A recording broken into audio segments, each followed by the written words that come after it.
అసలు అందరు బాగున్నారా? నేను బాగున్నాను. మీరు బాగున్నారా?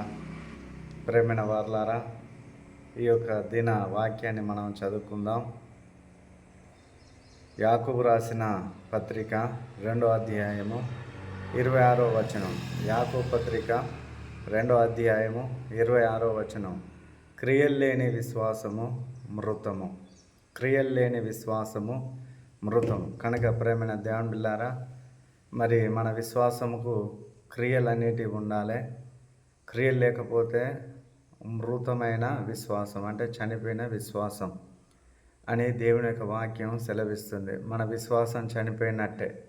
కనుక మనం క్రియలు అనేటివి చేయాలి. ప్రేమైన దేవుని బిడ్డలారా, అబ్రహాము దేవునితో మాట్లాడినప్పుడు ఆయన క్రియల మూలముగా తన విశ్వాస పరుడని నిరూపించుకున్నాడు.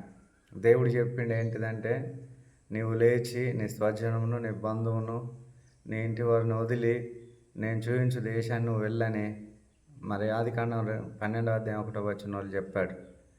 అప్పుడు ఆయన లేచి వెళ్ళినట్లుగా మనం చూస్తూ ఉన్నాం. కనుక ఆయన క్రియలను కనపరిచినట్టుగా మనం చూస్తూ ఉన్నాం. మరి యోసేపు జీవితంలో ఎన్నో ఒడిదుడుగులు, ఎన్నో ఆటంకాలు, ఎన్నో అవమానాలు, ఎన్నో ఇబ్బందులు, మరి ఒక మనుషుడు పొందలేనంత బాధలైన అనుభవించాడు. అయినా వాటన్నిటిని తాలుకొని ఆయన క్రియలను వ్యక్తపరిచాడు. విశ్వాస క్రియలను. నా దేవుడు ఒకరోజు నన్ను ఖచ్చితంగా లేపుతాడు, అంత మంచి జరిగిస్తాడు, నా బాధలు ఉండవు, ఒకరోజు నేను వీటి నుండి విడిపించబడతాను అనే ఒక విశ్వాసముతో అతడు ఉన్నాడు. కనుక ప్రేమైన వారలారా, మరి మనకు క్రియలు అనేటివి ఉండాలి. ఓన్లీ విశ్వాసం ఉంటే సరిపోదు, అది క్రియల మూలంగా మనం వ్యక్తపరచాలి అని దేవుడు కోరుకుంటున్నాడు. కనుక అటువంటి క్రియలు కలిగిన విశ్వాసం నీవు, నేను, మనమందరము కలిగి ఉందము గాక. ఆమేన్. ప్రార్థన చేసుకుందాం. మహోన్నతుడైన దేవ, కృప కలిగిన తండ్రి, మీ ఘనమైన నామమునకు వందనాలు.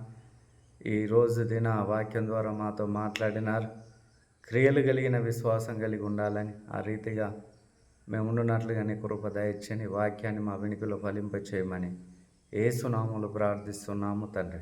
ఆమేన్. Praise the lord. అందరికీ వందనాలు.